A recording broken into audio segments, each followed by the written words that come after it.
Rabbi Wolicki. First off, just on the battle side, Tel Aviv hit last night, but correct me if I'm wrong, the center of gravity for the Israelis obviously is the Persians, but now you're going after the proxies. I thought Hezbollah was dealt with, but now it looks like Lebanon, Beirut, there's an evacuation, Lebanon, maybe even parts of Syria, Rabbi?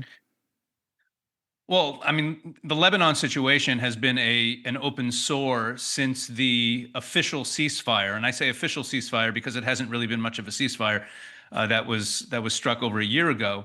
And the Lebanese government had committed itself to disarming Hezbollah by the end of 2025, and of course they did nothing about it, not because they didn't want to, but they're actually incapable of disarming Hezbollah. Hezbollah is a much stronger army, even in its weakened state, than the Lebanese army itself. And there's also this Shiite population that would have resisted. But now that Hezbollah made the tragic mistake, a mistake, frankly, I'll be perfectly frank, the Israelis were hoping they would make, of firing missiles at Israel in support of the Iranian regime, they just invited the Israelis in to finish the job and disarm Hezbollah themselves.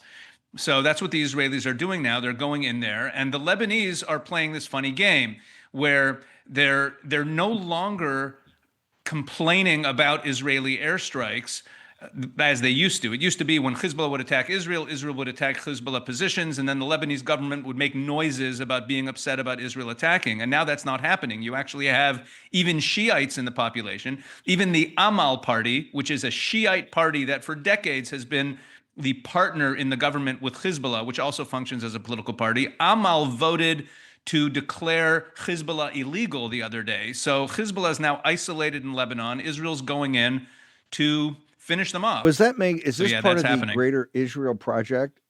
Is this part of the greater Israel project, or Israel smiting? Are they smiting all their? They're smiting all their. Israel has no interest in any territory. Hang on. It's so ridiculous. Hang on. By the way, you did the best. I know there was an essay written a few decades ago that everyone still, you guys love talking about. It has nothing to do with Israeli policy. We'll talk about Israeli policy now because the Israeli Air Force delivered a hammer blow the other night to the command structure and it looks like they are focused on the command structure maybe more than the Americans. It looks like ours, with Captain Fennell's degradation of the ability to actually fight, either force projection on their people or force projection on their neighbors.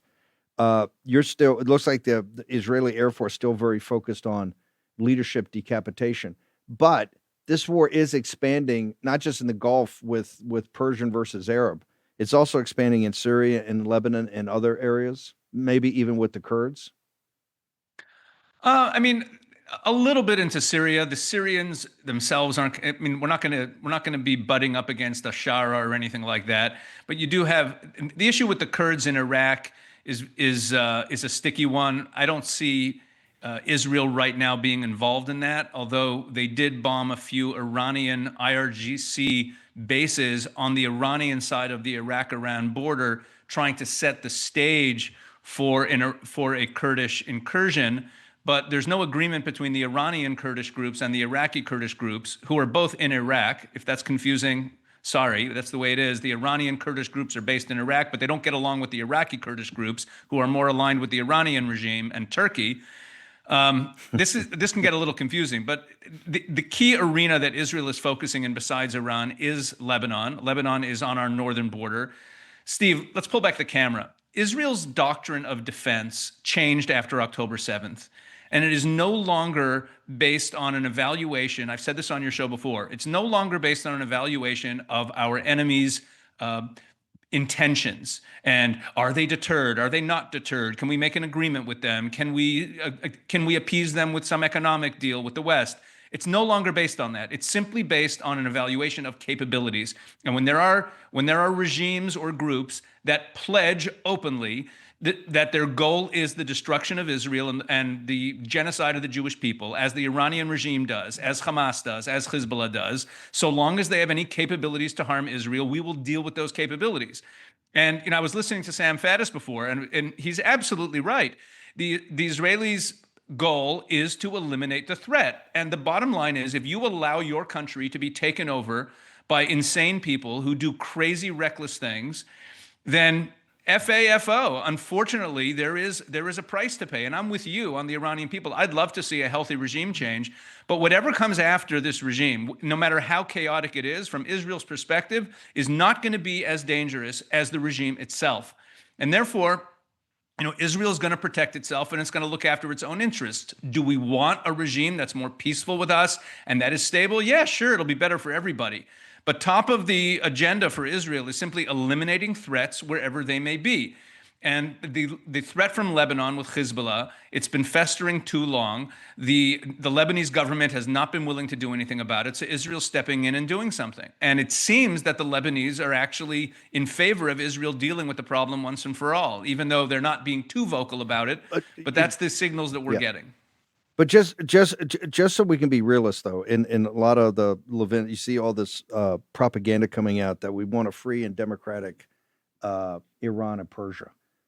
I couldn't And care President less. Trump continues to talk about the happy ending that is like World War II when we rebuilt Germany and supposedly denazified and we took out Imperial Japan, although we didn't make any changes structurally. The same people that ran Japan in 1939 were essentially the same people that ran Japan in 1946. The samurai families that run the trading companies. They ran it. They put a little phony thing on a constitution and all that, but they ran it. So we didn't really make fundamental changes in either nation.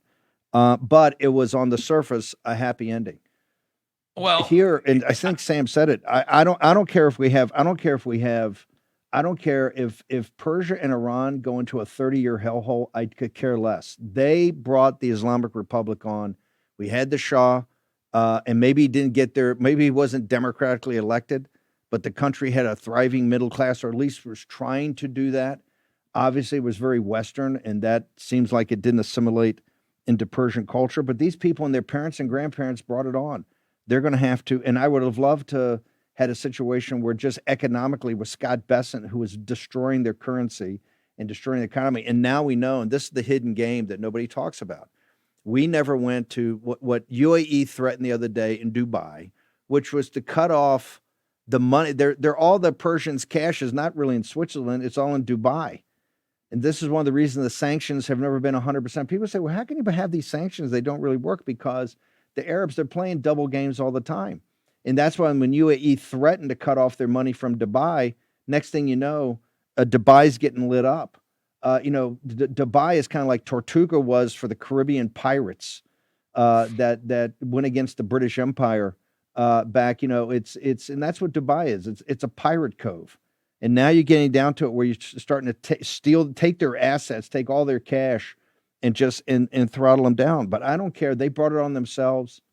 If they're a hellhole for 50 years, they're a hellhole for 50 years. I don't see it. If we spend one penny in Ukraine or here reconstructing it and not that penny in East Palestine, Ohio, to me, that's a crime. Rabbi Wolicki, your thoughts, sir?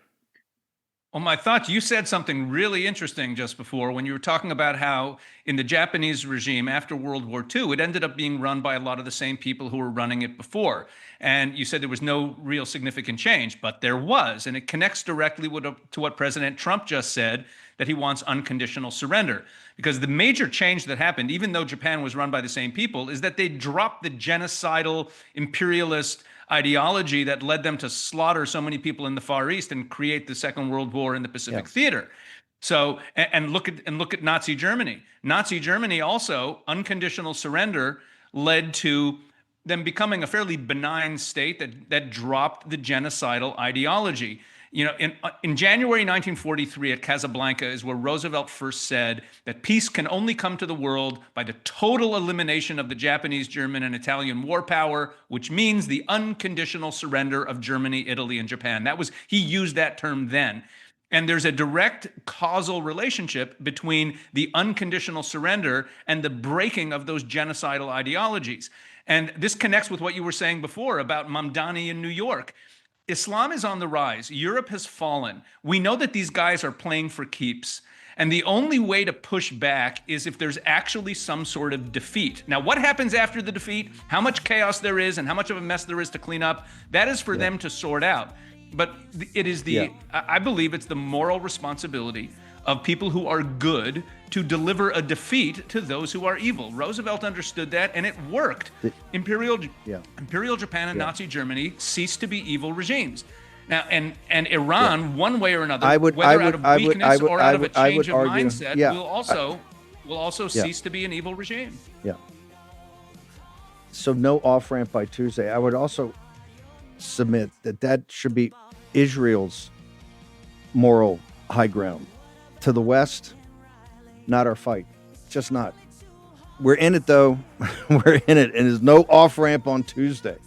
So, Rabbi Wolicki, I understand you have a big piece coming out in the Jerusalem Post that's going to walk through. Plus, you're making your maiden voyage on Fox today. We make stars here at the War Room.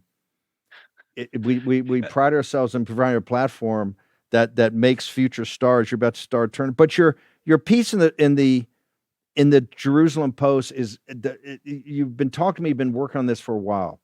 It's quite interesting, and this is why I think is as much as in the audience and everything, and we're trying to present all sides here so people can make decisions for themselves, because this ain't going away on Tuesday, folks. It's just not. We'd love it to, but it's not. So your piece is about regime change and how there's 7 or 8 versions of this, but you don't think any of them are going to turn out to be great. Is that my understanding of the Jerusalem Post column?